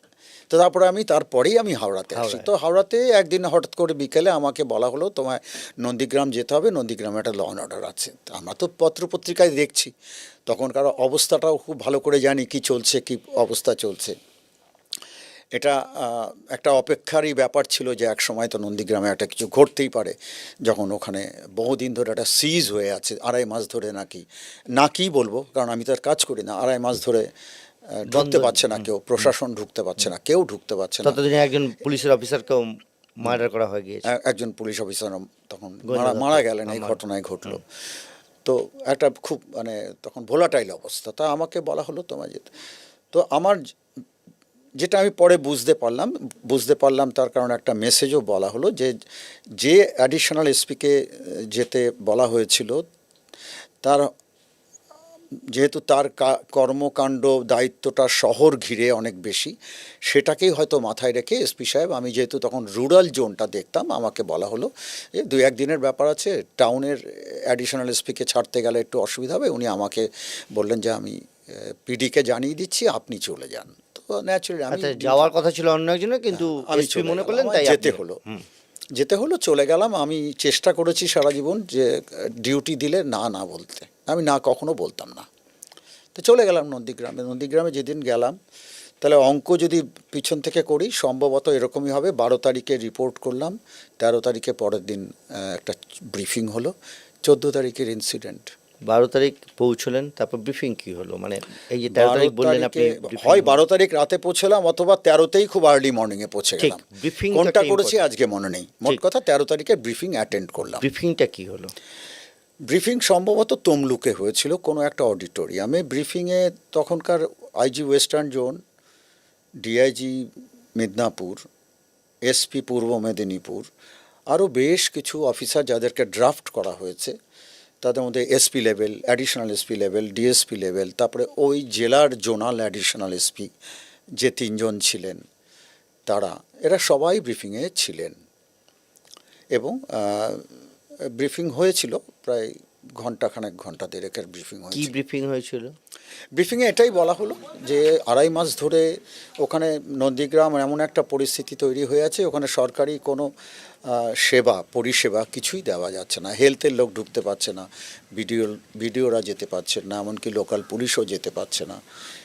ওখানে রাস্তা যেখানে যতটা সম্ভব কেটে রাস্তা গাড়ি ঘোড়া চলাচলের করে ফেলেছে।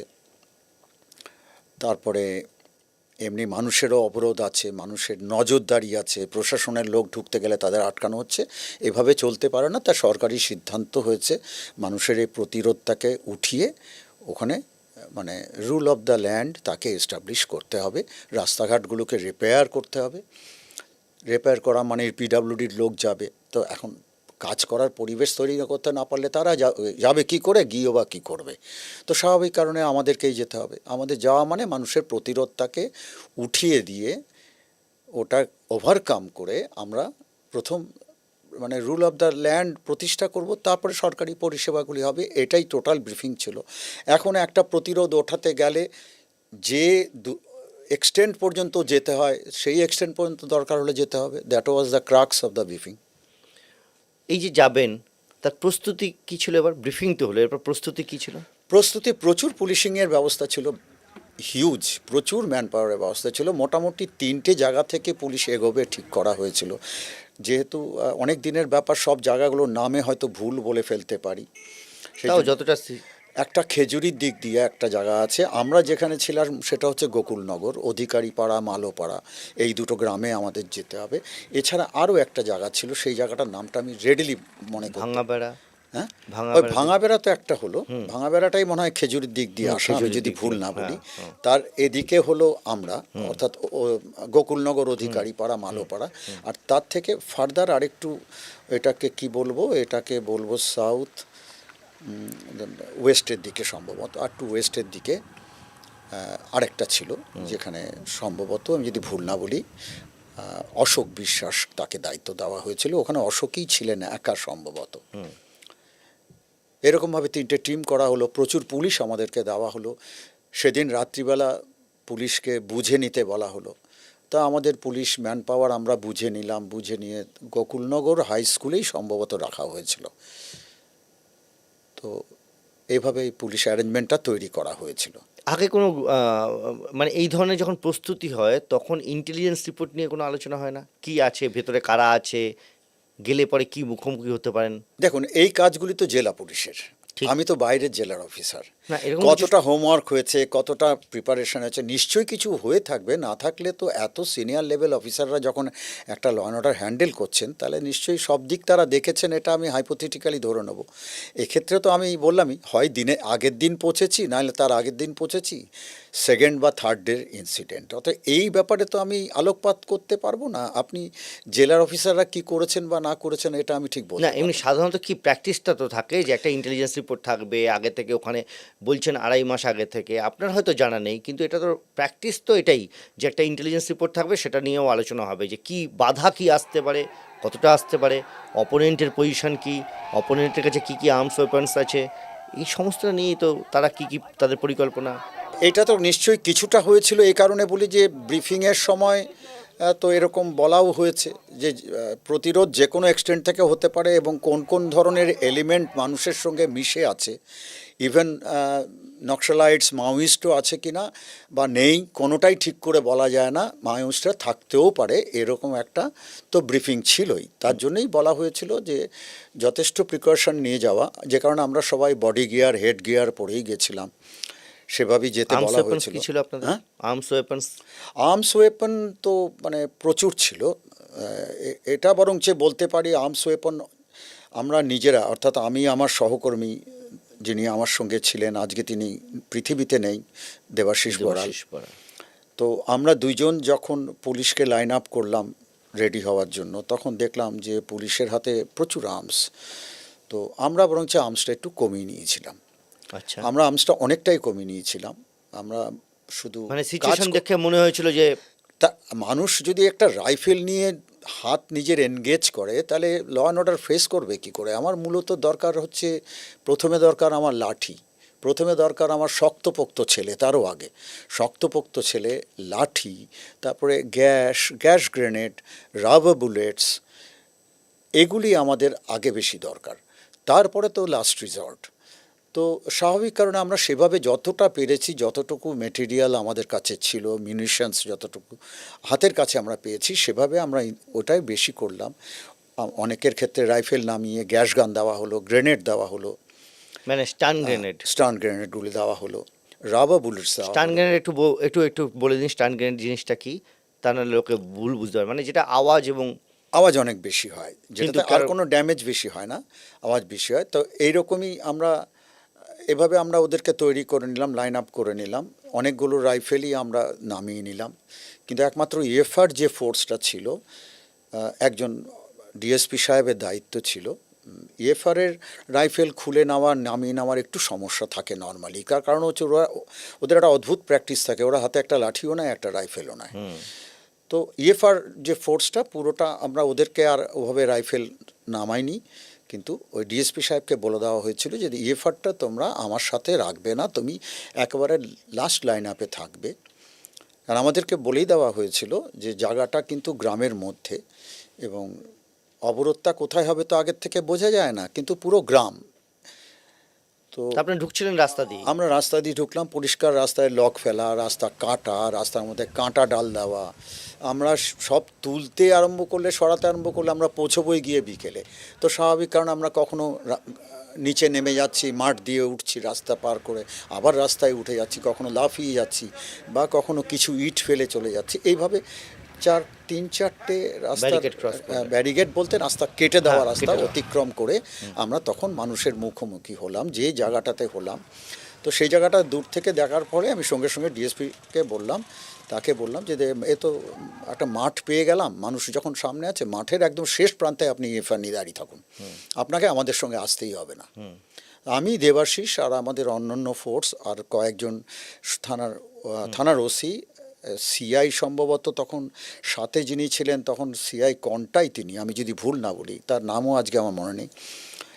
তো আমরাই ফ্রন্ট লাইনার হিসেবে গেলাম, কিছু লেডি পুলিশ নিয়ে গেলাম। তো এভাবেই প্রথম আমরা ফেস করি। তারপরে কি মানে এই যে মুখোমুখি হলেন, তাতে কি আপনারা আক্রান্ত হলেন প্রথম? হ্যাঁ, ওখানে ওরা ওই মানে কীর্তন করছিলেন, একটা রাস্তা বড় করে কেটে, একটা খুব বড় করে কেটে ওই গর্তের মধ্যেই গৌরাঙ্গ মহাপ্রভু সম্ভবত ওরকম মূর্তি দিয়ে কীর্তন হচ্ছে, খুব জোরে মাইক লাগানো, তাদের অসম্ভব চিৎকার, মানে যে চিৎকারকে ওভারকাম করে কোনো শব্দই কাউর কানে পৌঁছবে না। আপনাদের কাছে মাইক ছিল? আমাদের লাউড হেলার ছিল, এর বেশি আমরা কী Loud রাখবো? healer, হ্যাঁ। আমরা তো আর একটা কোনো লম্বা 1 কিলোমিটার ইলেকট্রিক লাইন টেনে একটা মাইক কাঁধে নিয়ে তো আসতে পারবো না। We came with loud হেলার।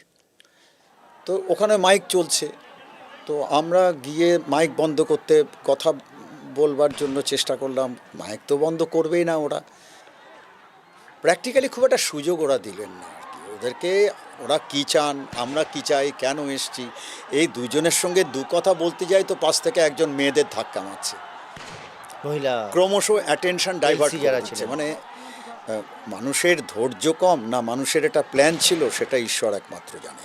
আপনার মানে কি মনে আমরা যখন যারা সামনে বয়স্ক লোক দাঁড়িয়ে আছেন, যারা কীর্তন করাচ্ছেন তাদেরকে আমরা কথা বলার চেষ্টা করছি, আপনারা এটা না করে আমাদের সাহায্য করুন।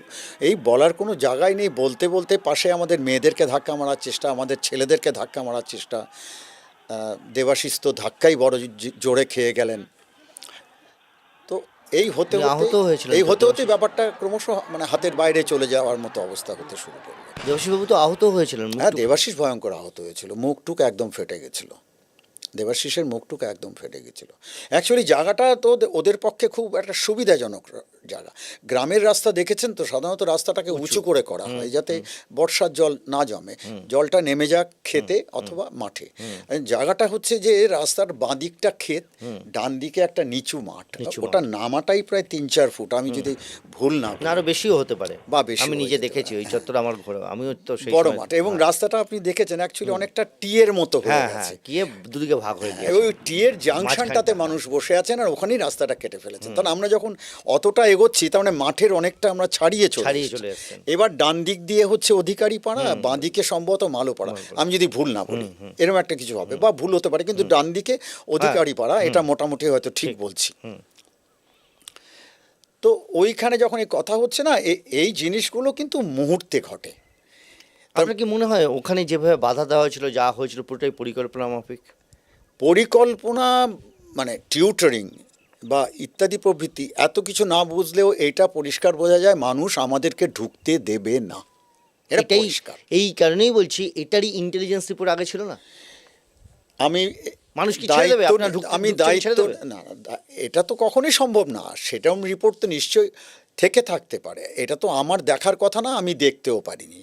কিন্তু শোনা যায় রিপোর্ট হয়তো ছিল, অ্যালার্ট মেসেজ ছিল যে ওখানে ভয়ঙ্কর প্রতিরোধ হতে তার পারে। আগেই তো পুলিশ অফিসার একজন মার্ডার হয়েছে, তারপরে পুলিশ ঢুকবে, ওখানে যে আন্দোলনটা শুরু হয়েছে সেটা মিথ্যে সত্যি আমি সেটা নিয়ে যাচ্ছি না, সেটা নিয়ে আপনারা হয়তো বক্তব্য নেই, কিন্তু আমি বলছি এত কিছু জানার পরেও ওখানে ফোর্স পাঠিয়ে এইভাবে ফোর্সকে জোর করে ঢোকানোর চেষ্টা, সেটা ভুল না ঠিক?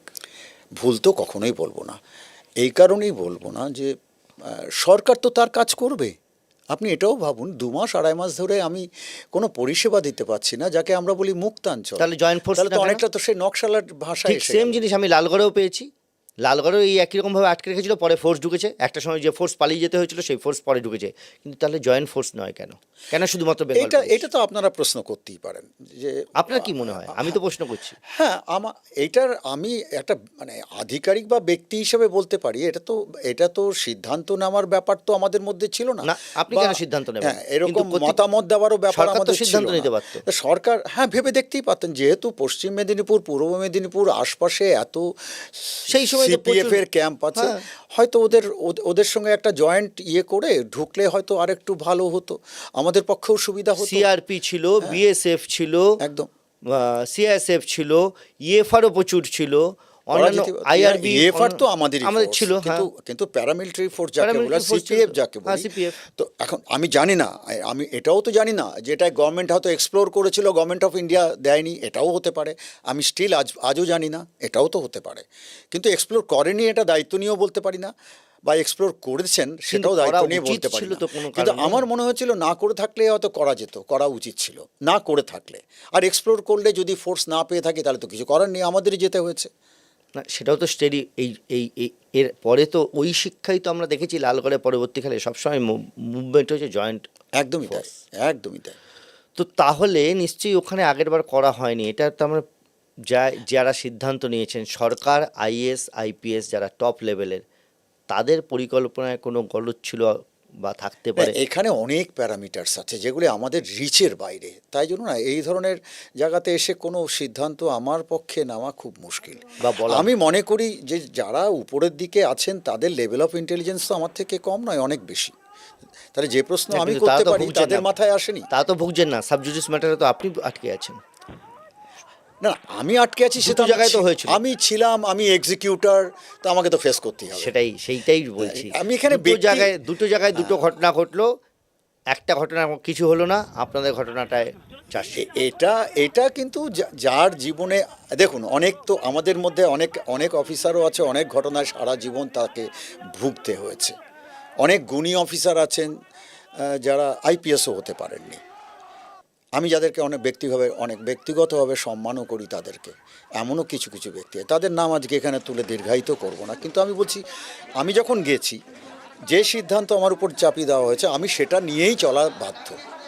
ভুল যদি গোড়ায় কেউ করে থাকেন সেটা হয়তো আপনারা আরও ভালো বুঝেছেন বা বুঝে থাকবেন, এটা আমার পক্ষে সম্ভব না, কিন্তু ভুগতে হচ্ছে তো মোদ্দা কথা হচ্ছে প্যারামিলিটারি ফোর্স যখন কাছাকাছি ছিল সেটা নেওয়া যায় কি না এটা এক্সপ্লোর না হয়ে থাকলে হয়তো একটু ভুল হয়েছে। একটু বলছেন আপনার আজীবনের জন্য, দেবাশিসবাবু তো নেই, প্রয়াত। মামলাটার ক্ষেত্রে তো চার্জশিটে একমাত্র দেবাশিসবাবু এবং আপনি দুজনেই, আর তো কেউ নেই। না আছে থানার আর ওসি, থানার ওসিরা, হ্যাঁ, আর এরা রয়েছে, উপর মহলের তো কেউ নেই। তারা তো ছিলেন না আমাদের সঙ্গে ওখানে, ওখানে থেকে যারা নিয়ন্ত্রণ করলেন তারা কেন এই ঘটনার না মধ্যে? নিয়ন্ত্রণ মানে অ্যারেঞ্জমেন্ট অনুযায়ী তো আমাদের ওই অঞ্চলে ডিআইজি সাহেব ছিলেন, কে ছিলেন তখন? তো ডিআইজি সাহেব আমাদের সঙ্গে কিন্তু স্পটে আসেননি। কেন আসেননি? That he can explain better, আমি কি করে বলবো সেটা। না, আপনি বলবেন না। উনি আমাদের কন্ট্রোল রুমে ছিলেন, তো উনি আমাদের বললেন তোমরা এগো আর দেরি করো না, তো না, আমরা কেন? এগিয়ে গেলাম। কেন? আমরা ডিসিপ্লিন ডিপার্টমেন্টে অন্য কাজ করি। অন্য অন্য- অন্য ক্ষেত্রে তো ডিআইজি ছিলেন, অন্য ফোর্সের ক্ষেত্রে আরেকটা যে ইনসিডেন্ট হয়েছিল যেখানে 11 জন মারা গিয়েছিল, আপনাদের ওখানে 4 জন ওখানে তো মারা গিয়েছিল। আইজি সাহেব নিজে আইজি সাহেব নিজে ছিলেন। এখন এই ডিআইজি কেন ছিলেন না এটা সরকার জানার চেষ্টা করুক, জানুক, অথবা ডিআইজি সাহেবকে অন্য কেউ প্রশ্ন করুক, এই প্রশ্ন আমার আর আজকে করে আমার কী লাভ আছে, কিন্তু ছিলেন না। My point is that, simply my point is that ওখানে সিনিয়র মোস্ট আমি আর আমার সহকর্মী Debashis, additional SP, additional SP. তিনি ছিলেন সিনিয়র মোস্ট। আমি হ্যাঁ, সেটাই অ্যাডিশনাল বলছি। এসপি হিসেবে, আপনি অ্যাডিশনাল এসপি, আই তিনি ওয়াজ দ্য ছিলেন সিনিয়র senior। Most officer. হুম, তার উপরে কেউ নেই। না আর কেউ ছিল না। পরবর্তীকালে মামলায় এই কথাগুলো আসেনি। মামলায় তো সেভাবে এখনো শোনা হয়নি, কিন্তু আমরা অ্যান্টিসিপেটরি বেল পেয়েছিলাম, এবং এখানেও আমি আবার কৃতজ্ঞ চিত্রে সরকারকে মানে সাধুবাদ দিই, কৃতজ্ঞতা প্রকাশ করি। এই সরকার, এই সরকারের আমলেই আমরা চার্জশিট পেয়েছি, সিবিআই চার্জশিট দিয়েছে, কিন্তু তারপরে আমি একজন চাকরি করেছি, আমি কর্তব্যরত- রিএমপ্লয়মেন্টেও গেছি। কর্তব্যরত আইপিএস অফিসার, তাকে অ্যান্টিসিপেটরি বেল নিতে হলো শুধু ঘটনাস্থলে উপস্থিত থাকার জন্য ঘটনাস্থলে উপস্থিত এবং থাকা না, দায়িত্ব থাকার জন্য। ঘটনাকে ফেস করার জন্য। উপস্থিত থাকা আর ফেস করার মধ্যে পার্থক্য আছে। আমি তো পালাইনি, না। আমি ফেস করেছি, আর সেটাই আমার কর্তব্য অ্যাজ এ ইউনিফর্ম অফিসার। আমাকে বলাই হয়েছিল এস্টাবলিশ ল্যান্ড, মানে রুল অফ দ্য ল্যান্ড, আমি তাই করেছি, আমি ধর্ম পালন করেছি। এখনো এত জোর কেন করব না? আমি তো এখনও মনে করি আমি যেটাই করি আমি আমার ভুল আমি করতে পারি, কিন্তু ম্যালিস নিয়ে কাজ করিনি। আমি ম্যালিস নিয়ে কাজ করিনি। ব্যক্তিগত জীবনে আমি মাংসাশীও নই, আচ্ছা, আমি পা দিয়ে পিঁপড়েও মারি না, কিন্তু কর্ম করতে গিয়ে যা হয়েছে হয়েছে। কিন্তু কাউকে মেরে আমার কী লাভ, যাকে আমি চিনি না, যার সঙ্গে আমার জীবনে পরিচয় নেই। বরঞ্চ এটা দাবি করেই বলতে পারি আমাদের ফোর্সের মানবিকতা ছিল। You take it from me, I tell it on record. 1 জন 2 জন 3 জন 4 জনকে আমরা শোল্ডার লোড করে কন্ট্রোল রুম পর্যন্ত পাঠিয়েছি। আমাদের কনস্টেবলরা আমার নির্দেশে, আমি বলেছি 1 সেকেন্ড দাঁড়াবে না, কাঁধে করে নিয়ে যাও, 2 জন করে 3 জন করে যাও, একজন ইনজিওর্ডের সঙ্গে, এখানে ফেলে মরতে আমরা দিতে পারি না। আমরা শোল্ডার লোড করে পাঠিয়েছি কন্ট্রোল রুম পর্যন্ত। আমি তো যেতে পারি না তখনও, কারণ তখন সবে আমরা এলাকার মানে পক্কর নিয়েছি, উই হ্যাভ টেকেন হোল্ড। তো আমরা চলে গেলে তো আবার মানুষ ফিরে আসবে, অথবা কে কোথা থেকে এসে এই মানুষগুলিকে মারধর করে দেবে। সন্দেহ তো ছিল যে সিপিএমের কিছু লোক ঢুকতে পারে। তো আমি তো এলাকা ছাড়বো না, আমি এদিকটাকেও প্রিভেন্ট করব, ওদিকটাকেও সেভ করব, যাতে ওদের বাড়িঘরে মেয়েদের নির্যাতন কিছু না হয়। যতক্ষণ আমি ছিলাম সেই ধর্ম পালন করেছি, সন্ধ্যা পর্যন্ত আমি ছিলাম। দেবাশিসকে শিফট করতে হয়েছিল চিকিৎসার জন্য।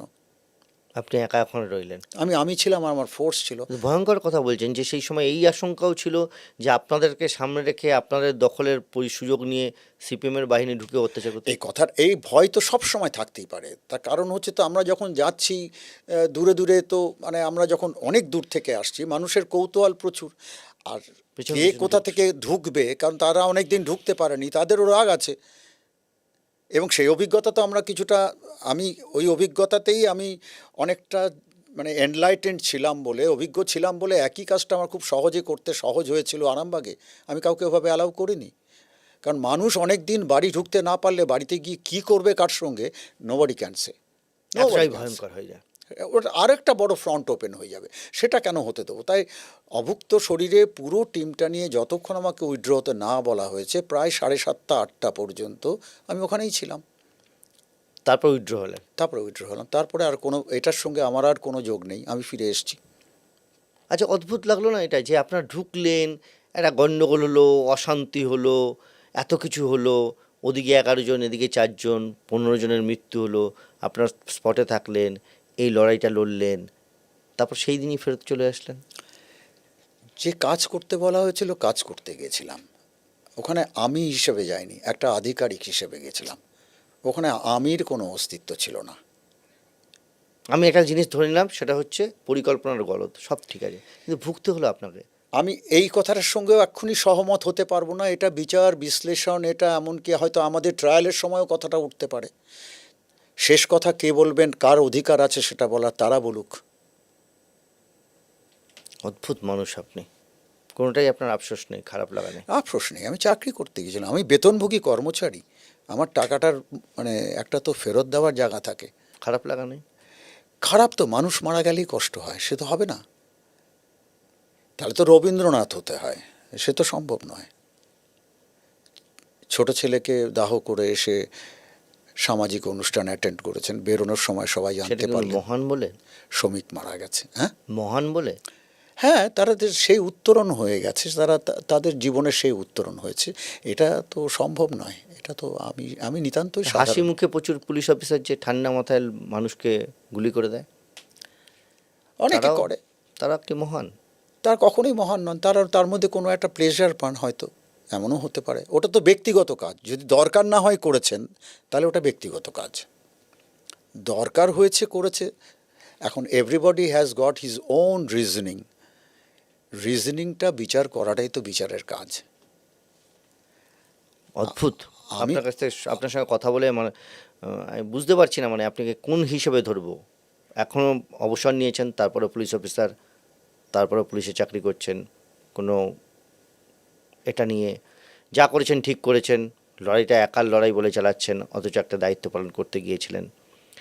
সাবঅর্ডিনেট, লোয়ার সাবঅর্ডিনেট, আপনার সঙ্গে এই ঘটনায়, এই মামলায় তো জড়িত বেশ কিছু ওসি আছেন এবং অন্যান্যরা আছে। এই লোয়ার সাবঅর্ডিনেট সম্পর্কে আপনার ভাবনা কি? এরাই তো ব্যাকবোন, এরাই তো ব্যাকবোন। আজ থেকে 30-35 বছর আগে এমন গল্প শুনেছি যে এসপি তার ওসিকেও চেনেন না। 65টা থানা, একজন এসপি মনে রাখতে পারবেন? সম্ভব? এখন তো ছোট হয়েছে জেলা, সেই দিন পাল্টে গেছে। তাহলে কারা চালায়? পুলিশিং চলে থানাতে। আজকে থানাতে ইন্সপেক্টর আছেন, গেজেটেড অফিসাররা আছেন, আরবানাইজেশন এত বেশি হয়েছে, পপুলেশন হয়েছে, কমিউনিকেশন এত বেড়েছে, এখন আর সত্যি সত্যি সিনিয়র অফিসার না থাকলে থানা চলবে না। কিন্তু এখনও রুরাল বেঙ্গলে অনেক সাব ইন্সপেক্টর ওসি আছেন, এবং তাদের যে এলাকা, ভৌগোলিক এলাকা ভীষণ বড়। অল্প সংখ্যক কনস্টেবল এবং হ্যাঁ, কিছু অ্যাকচুয়ালি তো সংখ্যক, জনসংখ্যার ভিত্তিতে থানাগুলো হয়, ফলে ওটা ভুল হয়ে যায়। কিছুই নয়। জায়গাটা অনেক পুলিশ বড়। এবং পপুলেশন রেশিওতে আমরা অনেক অনেক উন্নত পিছিয়ে। দেশের থেকে অনেক পিছিয়ে আছি। তো যাই হোক, মোট কথা যে পুলিশের ফেস কারা? পুলিশের ফেস হচ্ছে মানুষ সাধারণত ঘুম থেকে উঠে আর ঘুমানো যাওয়ার সময় পর্যন্ত সাধারণত যাকে ডাকলে দেখে তারাই ফেস। অর্থাৎ শুরুতে বলবো কনস্টেবল, এখন তার সঙ্গে সিভিক ভলেন্টিয়ার্স আছে, তারপরেই থানার জমাদার এএসআই, তারপরে দারোগা, সাব ইন্সপেক্টর, তারপরে বড়জোর বড়বাবু। এর বাইরে সাধারণ মানুষ কিন্তু আর কাউকে খুব একটা চিনতে পারে না। অতএব এই লোয়ার সাবঅর্ডিনেট লেভেলটাকে যত স্ট্রং আমরা করতে পারবো তত আমরা স্ট্রং হব। কি করা যায়? প্রথম কথা হচ্ছে, আমি মনে করি যে এদের নিয়ত রিফ্রেশার কোর্সে পাঠানো। 2 নম্বর হচ্ছে প্রমোশনাল এভিনিউ খোলা। একটা মানুষ একটা জায়গাতে খুব লম্বা সময় কিন্তু একই রকমভাবে এফিশিয়েন্টলি কাজ করতে পারবে না, একটা বোরডম আসবে। বাড়িতে আপনার গিন্নি, তাকে যদি আপনি রোজ খিচুড়ি রান্না করতে বলেন, যেহেতু তিনি ওটা ভালো করেন, তিনি করবেন না, একসময় তিনিও বাদ সাধবেন। তো মানুষের জীবনটাই তাই।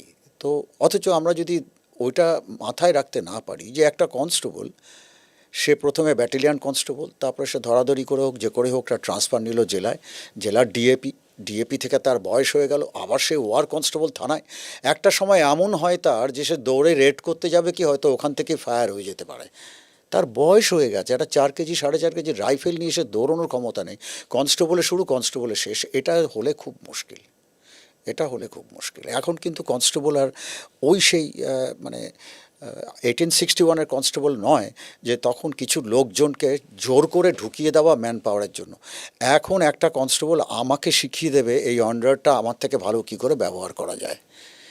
তাদের মেধা আছে, তাদের বুদ্ধি আছে, উপস্থিত বুদ্ধি আছে। অনেক জায়গায় হয়তো আমি হার মেনে যাব, বিশেষ করে বয়স হয়েছে, এখন তো হারই মেনে যাব। এইটা মাথায় রেখে তাহলে তাদের মেধাটাকে ব্যবহার করতে পারছি না কেন? It is not only a mere physical force. একটা জিনিস বলবো, আমার একটা অভিজ্ঞতা, আমি দেখেছি কলকাতা পুলিশের বা সিআইডির কনস্টেবল সাধারণ থানায় থাকা কনস্টেবলের থেকে অনেক বেশি এফিশিয়েন্ট, তার স্মার্টনেস। আবার সেই কনস্টেবলই আমি দেখেছি এনআইএ সেন্ট্রাল এজেন্সির বা অন্যান্য জায়গার সেন্ট্রাল বিভিন্ন রকম এজেন্সির, এনআইএ, সিবিআই, ইডি, তাদের কনস্টেবল, তাদের স্মার্টনেসও অনেক এগিয়ে। জাস্ট ফর আউটলুক, পরিবেশ, পরিবেশ, পরিবেশ, এক্সপোজার, এক্সপোজার, এই দুটোর জন্য হয়। এই জিনিসগুলো করতে চেয়েছে। আমারও কথা হচ্ছে যে প্রথম কথা প্রমোশনের রাস্তা খুলে দিতে হবে, সুযোগ সুবিধা বাড়ানো। আমার কথা হচ্ছে যত পারা যায়। এটা তো সোমেন মিত্র সাহেব একটা সময় খুব, এটা নিয়েও এই ধরনের হ্যাঁ, ইনফ্রাস্ট্রাকচার, এটা নিয়ে হয়তো আমি কিছুটা ভাবনা চিন্তা করেছি। আর খুব ইন্টারেস্টিং ব্যাপার হচ্ছে যে পরাধীন ভারতে 2টো পুলিশ কমিশন হয়েছিল। আমি যদি ভুল না বলি তাহলে এরকম হবে 1902, তার আগে 1860, প্রথম এবং দ্বিতীয়। তারপরে স্বাধীন ভারতে কিন্তু একটি মাত্র কমিশন হয়েছিল, সেটা হচ্ছে জনতার আমলে 1977 Dharmavira commission, what is called national police commission. National police কমিশনের 8টা রিপোর্ট আছে, 3 বছর ধরে রিপোর্ট দিয়েছে গভর্নমেন্টকে। এই পুলিশ কমিশনের রিপোর্ট ধরে প্রকাশ সিং সাহেব, খুব লেজেন্ডারি মানুষ, তিনি দীর্ঘ লড়াই লড়েছেন, কিছু কিছু জিনিস ইমপ্লিমেন্ট করার চেষ্টা করেছেন, কিছু হয়েছে, কিছু হয়নি, কিন্তু খুব একটা র্যাডিক্যাল চেঞ্জ কিন্তু তেমন কিছু হয়নি। আমি অন্য কিছু না বলে শুধু এটা বলতে পারি, যে এটা বলতে চাই যে কত তাড়াতাড়ি জগৎটা পাল্টাচ্ছে এটা মাথায় রাখতে পারি আমরা। এখন এআই এর দিকে যাচ্ছি, সবচেয়ে বড় এখন চ্যালেঞ্জ যে এমপ্লয়মেন্ট চলে যাবে, সব এআই টেনে নেবে। তাহলে এত দ্রুত যখন পরিবর্তন হচ্ছে, তার মানে তার সঙ্গে সঙ্গে পুলিশকেও তত দ্রুতই উন্নত এবং পরিবর্তিত হতে হবে। এই দ্রুত এবং মানে উন্নত এবং পরিবর্তিত হতে গেলে 2টো জিনিস লাগে, একটা হচ্ছে ঊর্ধ্বতর দায়িত্ব মানে প্রমোশন, আর 2 নম্বর হচ্ছে রিফ্রেশার কোর্স। তো এগুলো নিয়ে ভাবনা করার খুব দরকার, ম্যান পাওয়ারকে ঠিকমতো মোবিলাইজ করা। এমনকি ওয়াই নট, সরকার বেশ কিছু সিভিক ভলেন্টিয়ার এনেছে এখন, তো তারা তো পুলিশেরই কাজ করছে, তাহলে এই 1,30,000 লোক তো নেহাতি কম নয়।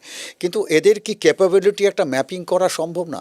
আমরা ধরেই নিয়েছি যে যে থানার ছেলে সেখানে কাজ করুক, কারণ বেতন কম। ওটা না করে আমরা আরেকটু ভাবতে পারি, তো এটা যদি ক্যাপাবিলিটি ম্যাপিং হয়ে যায়, দেখা যাবে যে প্রচুর ছেলে আছে যারা এখন সাইবার ক্রাইমে দারুণ কন্ট্রিবিউট করতে পারে। এক একটা জেলাতেই এরকম বেশ উঠে আসবে। এবার যদি এরকম ছেলে উঠে আসতে আরম্ভ করে, আমি এটাকেই পুলিশ ভাবছি, যে পুলিশ সিভিক ভলেন্টিয়ার মানে কি, the working with the police is the policeman. কনস্টেবলকেও বলা হয় পুলিশে পিআরবিতে অফিসার। তো আমার কথা হচ্ছে যে ওই ভেদাভেদ তো আমাদের দেখার দরকার নেই, সরকার যা দিয়েছে তা নিয়েই এই ম্যান পাওয়ারটাকে যদি আমরা অপটিমালি ইউজ করতে পারি, তাহলে ইউজ করতে গেলেই কিন্তু ওদের একটা ক্যাপাবিলিটি ম্যাপিং দরকার। জানি না এটা হয়েছে কিনা, কিন্তু করার দরকার। দেখা যাবে কেউ মানে দারুণ ইন্টেলিজেন্ট হচ্ছে মানে নেগোশিয়েট করার ক্ষেত্রে, ল অ্যান্ড অর্ডারে ভালো কাজ করবে। লাঠি দেওয়ার দিন চলে গেছে, কিন্তু মানুষকে খুব উইন করা যায়, আর্গুমেন্ট দিয়ে উইন করা যায়, চেষ্টা করতে হবে, পুলিশকে সেভাবে গ্রুমিং করতে হবে। আবার একইভাবে প্রচুর ছেলে বেরিয়ে যাবে যারা সাইবার ক্রাইমে প্রচুর কন্ট্রিবিউট করতে পারে। আগামী দিনে ক্রাইম বলতেই সাইবার ক্রাইম কোনো কথা নয়, কিন্তু আলটিমেটলি ইট ইজ ক্রাইম। ঠিক, বুঝতে পারলাম। শেষ বয়সে হঠাৎ পড়াশোনা শুরু করলেন না? এই একটা মজার ব্যাপার আছে। আমি কলকাতা পুলিশ থেকে ডিআইজি হয়ে একাডেমিতে গেলাম, মানে Barrackpore police academy, Swami Vivekananda police academy. তখন এডিজি ট্রেনিং ব্রাঞ্চ ছিলেন মালিওয়াল সাহেব, পরে তিনি ডিজি হয়েছিলেন, আমাদের অত্যন্ত শ্রদ্ধেয় মানুষ। মালিওয়াল সাহেব আমাকে বললেন তোমার উনি আবার তুমি বলেন না, আপনি ক বছর চাকরি আছে? তাই আমি বললাম। তা বললো 2টো ডিগ্রি আরও করে ফেলতে পারেন। তাই আমি, স্যার কতদিন পড়াশুনো করিনি, তো চাকরি বাকরি আর এসব করেছি আর সংসার ধর্ম পালন করেছি। তো বলছে আর ওসব ছাড়ুন, আপনি কিছু না, আপনি ম্যানেজমেন্ট পড়ুন। আপনি তো একটা অর্গানাইজেশনে এতদিন কাজ করলেন, ম্যানেজমেন্ট নিয়ে পাশ করতে কষ্ট হবে না। তো উনার অ্যাট হিজ ইনস্ট্যান্স বরঞ্চ বলবো, তখন আমার 2 সহকর্মীও তারাও তখন ম্যানেজমেন্ট পড়ছিলেন, তারাও মানিওয়াল সাহেবের সঙ্গে কোনো না কোনো সময় কথা বলেছেন, পরে জানলাম। মানে উনি এত মোটিভেট করেন সবাইকে। তো আমি তখন এমবিএতে ভর্তি হয়ে গেলাম। এমবিএটা হয়ে গেল, মানে 4টে সেমিস্টার 2 বছরই পার করে দিলাম। তো একটু নিজেকে ভালো লাগা শুরু হলো, তখনও চাকরিতে আছি। তারপরে অবসর নেওয়ার পরেই ইচ্ছা হলো, যখন এইচআর নিয়ে পড়াশুনো করেছি, তাহলে দেখি একটা এনরোলমেন্ট করি পিএইচডিতে। তো সেটাও শেষ করে ফেললাম। তার মানিওয়াল সাহেবের কথাই রেখে ফেললাম আর কি। ডক্টর সত্যজিৎ ওটা বন্দ্যোপাধ্যায়। আমি লিখি না। কেন? আমি নিতান্ত সাধারণ মানুষ, সাধারণভাবে বড় হওয়া ছেলে। আমি অনেক বড় মানুষ দেখেছি, তাই নিজেকে বড় ভাবতে খুব ভয় হয়, আস্পর্ধা মনে হয়। এইটা আমার সৌভাগ্য, আমি বহু বড় মানুষ দেখেছি। থ্যাংক ইউ আমাদের সঙ্গে কথা বলার জন্য। Most welcome. আচ্ছা। আর একটা কথা হয়তো বলুন। মাঝপথে বলে রাখতে পারি। হ্যাঁ। অনেককেই স্মরণ করছি, এসপি হিসেবে একজনকে স্মরণ করেছি, কিন্তু সত্যেন্দ্র। আরও কয়েকজনের কথা খুব মনে পড়ে। এখন বলতে আরম্ভ করলে দীর্ঘায়িত হয়। কিন্তু আরেকজন চলে গেছেন, তার নামও উল্লেখ করতে চাই, সেটা হচ্ছে নারায়ণ ঘোষ সাহেব। উনিও চাকরি জীবনে কিন্তু আমাদের কাছে পিতৃসম ছিলেন। আর এই যে পিতৃসম কথাটা বলছেন, এটা আমি শুনেছি প্রচুর পুরনো অফিসারদের কাছে, এসপি বা সিনিয়র অফিসার পিতৃসম। এখনকার দিনে সেটার অভাব হয়, মানে পুত্রও পাওয়া যায় না, আবার পিতাও পাওয়া যায় না। আমি যে বয়স পর্যন্ত থাকলে পিতৃসম বলতে পারি, তাতে নারায়ণ ঘোষ সাহেবকে পেয়েছি। তারপরে আমার বয়সটা এত বেশি হয়ে গেছে, আর ওই কথাটা আমি কাউকে বললে সেটা বলে ভাঁওতা মারছে, তাই জন্য আমি আর সেই বিচার করব না। কেস ডায়েরি আমরা যখন শুরু করেছিলাম, বলেছিলাম যে কথা আগে কোথাও কেউ বলেনি, যে কথা এর আগে কোথাও শোনা হয়নি, নিজের নাম তাতেও তিনি ডক্টরেট উপাধি ব্যবহার করতে চান না। এ কেমন মানুষ? পুলিশকে তো আমরা সাধারণত বাজে কথা বলি, গালাগালি করি, পুলিশ মানেই অনেক কথা শুনি, কিন্তু এরকম মানুষও তো আছেন। কেস ডায়েরি আজ এ পর্যন্তই।